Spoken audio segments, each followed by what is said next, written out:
Et on se retrouve pour la rubrique C'est mon histoire. Aujourd'hui, je suis avec la pasteure Chantal Paulus. Bonjour. Bonjour. Vous allez bien? Oui, ça va très bien. Pas trop intimidée par le plateau, les lumières? Un peu. Merci à vous, en tout cas, de revenir parmi nous, parce que certains vous connaissent peut-être déjà. Vous aviez fait des pensées du jour à l'époque sur le site enseigne-moi.com et vous aviez aussi déjà partagé votre témoignage il y a maintenant peut-être 3 ans, 2 ans. 2 ans. Et votre témoignage était tellement formidable que j'ai voulu que vous reveniez nous le partager. Merci. Parce que peut-être que vous, à la maison, vous ne connaissez pas encore le témoignage du pasteur Chantal. Et puis, si vous le connaissez déjà, croyez-moi, vous allez apprendre encore de nouvelles choses aujourd'hui. C'est toujours très, très édifiant. Donc, vous, pasteur Chantal, vous avez grandi depuis votre plus jeune âge. En fait, vous avez grandi avec des angoisses, des peurs, peur de la mort, peur de tout, en fin de compte, oui, c'est ça? Oui. Ça a commencé quand j'étais très jeune. Je me souviens lorsque j'étais à la maison et puis... Premièrement, toutes les histoires de peur, je les entendais. Quand tu as peur, on dirait que tu attires la peur. Mais je me souviens de me réveiller la nuit, puis d'appeler mon père, puis il était obligé de se lever, lui qui travaille le lendemain, m'amener coucher avec eux et tout le kit.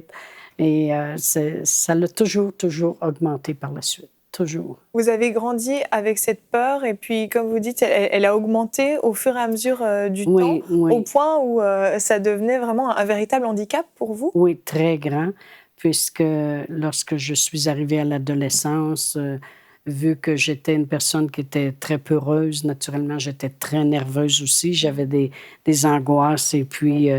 me coucher la nuit puis avoir des étouffements où on pense qu'on va arrêter de respirer puis on entend notre pouls dans la tête et tout le kit. Et puis, j'en suis venue à la place aussi où ça avait des répercussions sur mon corps. Alors, naturellement, j'ai commencé à faire de l'acné grandiosement aussi. Alors, j'ai subi l'intimidation et toutes ces choses-là. Ce qui en est venu que j'avais peur de mourir, alors le dilemme que je dealais avec, c'était surtout que ça me disait toujours « tu vas mourir ». Alors, je me souviens, lorsque j'étais jeune, on allait à l'église et puis moi, je rentrais dans l'église, mais je me voyais là, dans une tombe, mourir jeune et puis pas avoir de vie, que les gens diraient « ah bon, l'aimait donc, était donc fine dans le temps » et tout le kit. Alors... c'est ça que j'ai grandi avec. Ça en est venu au point que c'était toujours la peur de mourir, C'est ça. Je me souviens même d'un temps où je me suis mariée. Oui. Ça, c'est la plus belle chose qui est arrivée dans ma vie. Quand vous avez rencontré votre mari. Oui. Le seul petit hic, c'est que vu qu'il était militaire, eh bien, il partait souvent. Et puis, il partait des fois des 6 mois et demi, 4 mois. Alors... ça devenait difficile parce que mes peurs reprenaient de plus belle quand il partait. Et lorsqu'il revenait, j'avais les peurs pareilles, mais ce que ça faisait, c'est que lui m'aidait. Oui. Il m'aidait parce que lui, il n'avait pas peur du tout. Il vous rassurait, en fait. Sa présence était rassurante. Ça vous permettait de gérer ses peurs. C'est ça. Vous arriviez un peu à les surmonter dans ces moments-là. Oui, parce qu'il me parlait. Puis lui, il avait tellement pas peur qu'il était complètement l'opposé de moi. Il était rassurant. En fait. C'est ça. Mais je me souviens d'une fois qu'il était parti pendant 6 mois et demi. C'est long. Et puis, dans ce temps-là, on vivait à Winnipeg. Et puis, j'avais décidé de venir passer quelque temps au Québec. J'ai dit, je vais rester chez mes parents, chez mes beaux-parents. Et puis, juste de retourner à la maison avec mes parents et tout ça, les peurs ont commencé à revenir. Ah oui? Très, très fort. Et puis, je me souviens que mon frère, un de mes frères qui était marié, avait dit, on va aller au restaurant, là, puis... ça va bien aller, tu jaseras avec nous, tout ça. Et puis au restaurant, là, c'était des crises de panique. C'était tellement fort qu'on n'a même pas eu le temps de commander nos choses. Vous avez dû repartir? Oui. Et puis je me souviens d'avoir remonté à Winnipeg en train avec mes 2 enfants, puis bourré de Valium. C'est ça, il n'y avait que ça qui vous calmait, le Valium? Oui, c'est ça. Et là, à ce moment-là, vous aviez vos 2 filles avec vous, c'est ça? Oui. Et j'étais retournée chez moi et c'est là que j'ai pris un rendez-vous avec un médecin que, comme j'ai déjà dit, je vais me souvenir toute ma vie, le docteur Ramgoolam, parce qu'il était tellement bon, puis il a tellement été patient avec moi. Alors, c'est lui qui m'a aidée pendant les 4 mois et demi qui restait à faire avant que mon mari revienne. C'était quel type d'aide? C'était des médicaments? Des médicaments, Oui. mais il me permettait. Dans ce temps-là, on n'attendait pas des rendez-vous de médecin pendant 1 an.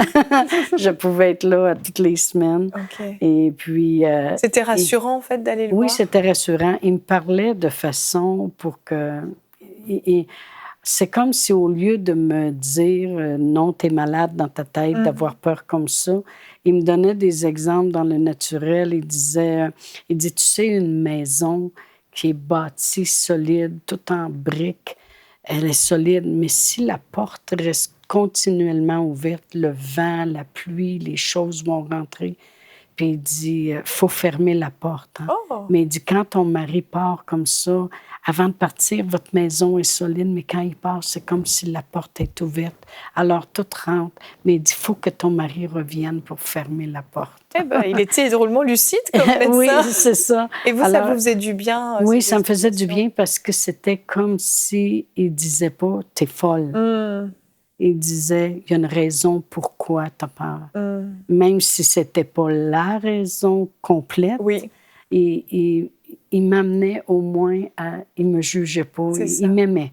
Vraiment, je sentais de l'amour. Je dirais que dans le naturel, c'est lui qui m'a aidé le plus, à part mon mari, oui, naturellement. Bien entendu, mais quand il était absent, au moins, vous aviez ça. C'est ça. Et j'imagine que votre vie sociale, à ce moment-là, devait être très difficile aussi, puisque juste aller au restaurant était compliqué. Oui.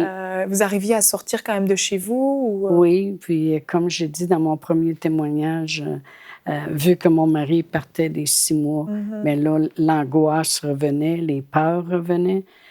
J'avais peur de mourir, j'avais peur de vivre. Puis, naturellement, les peurs que j'avais, c'était toujours « tu vas avoir telle maladie, tu vas mourir ».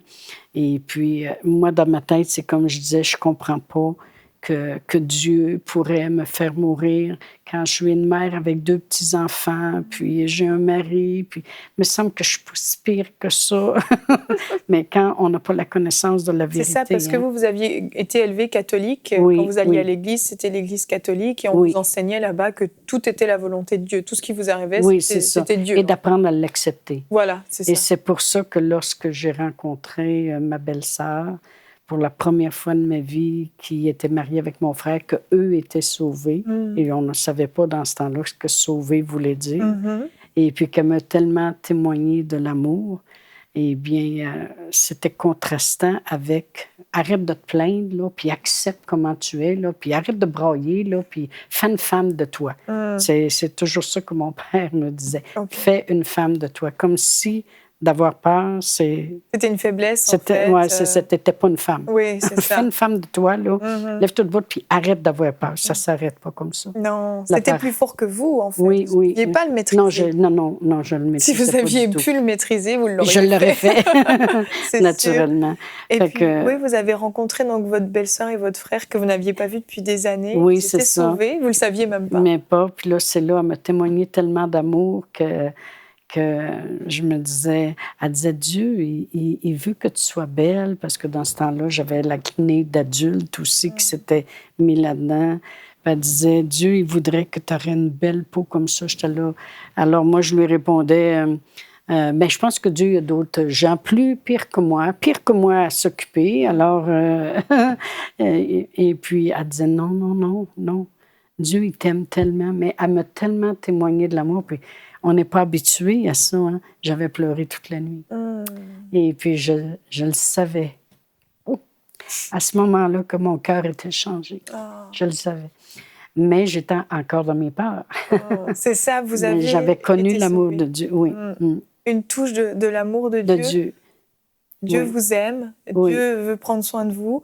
Et puis, vous avez de l'importance, en fait, à ses yeux. C'était toute une révélation pour vous. Alors, ce médecin-là qui me montrait de l'importance, elle, et puis, quelque temps après, bien, c'est ça, le salut est arrivé dans la famille.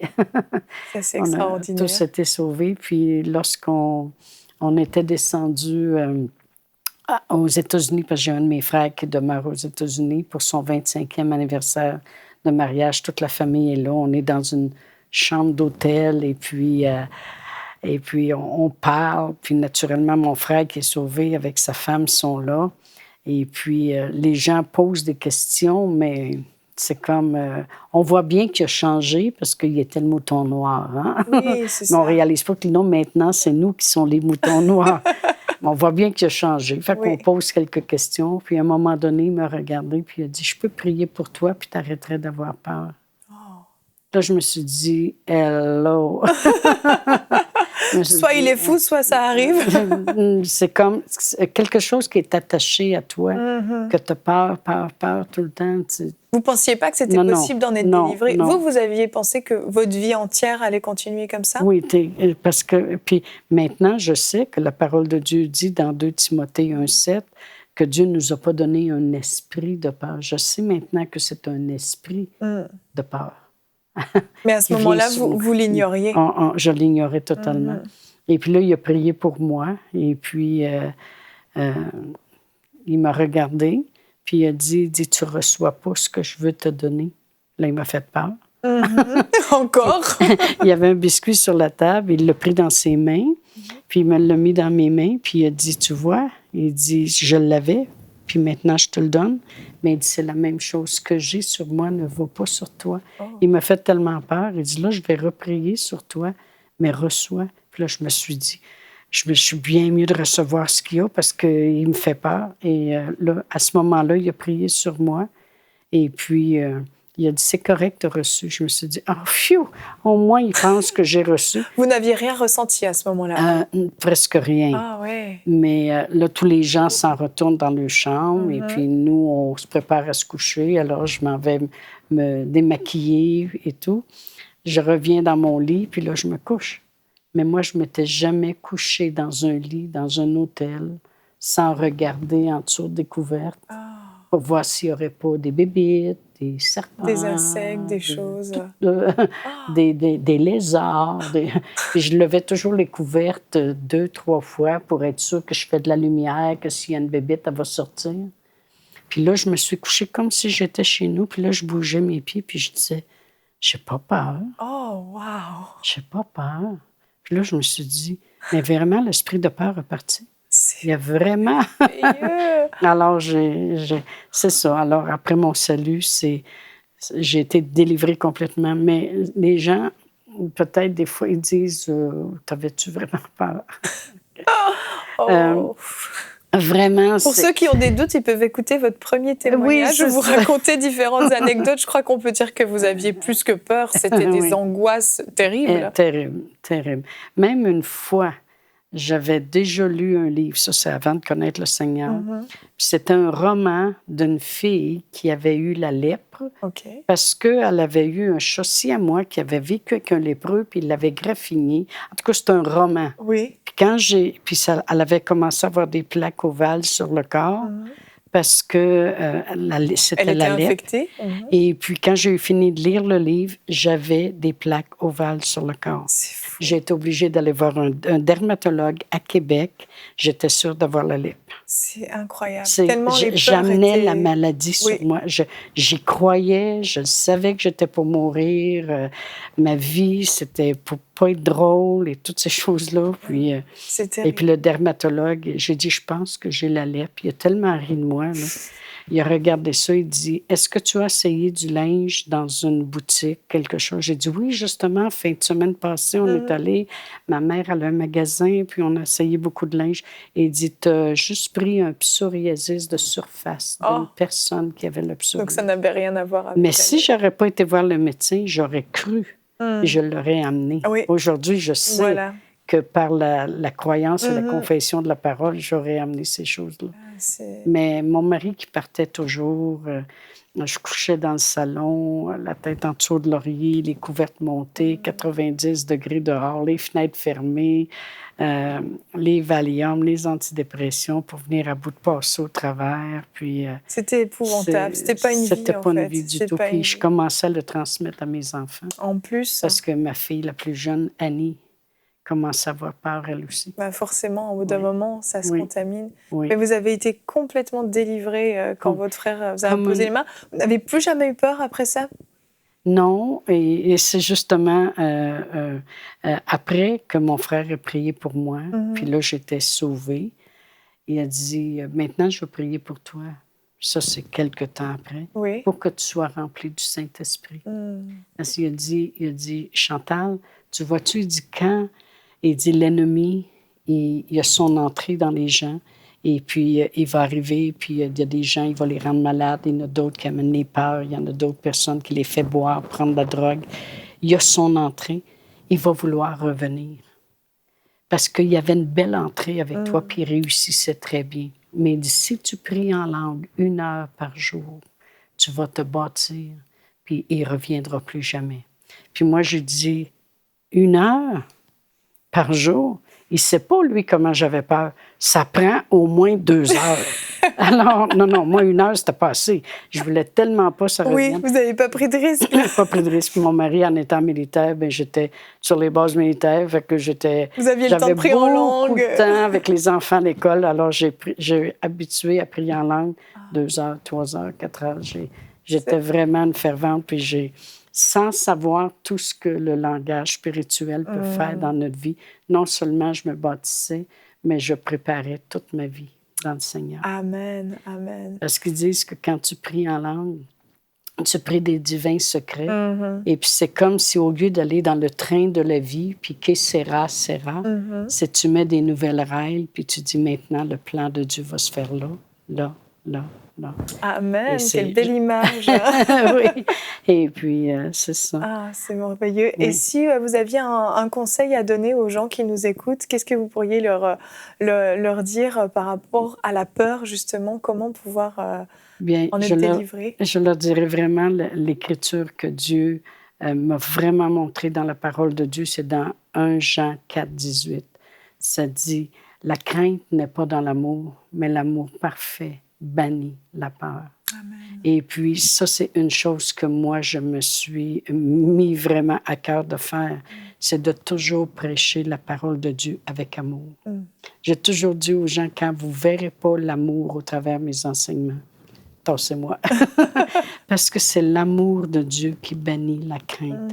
Et puis, je leur dirais de rentrer dans la parole de Dieu, de prendre des versets, de lire la Bible, sachant que Dieu l'aime, de la prendre personnelle, puis de voir les versets, comment on est important aux yeux de Dieu, que Dieu ne fait pas de favoritisme, que Dieu était capable de délivrer l'apôtre Paul, est capable de nous délivrer, de prendre la parole de Dieu, puis de voir l'amour de Dieu.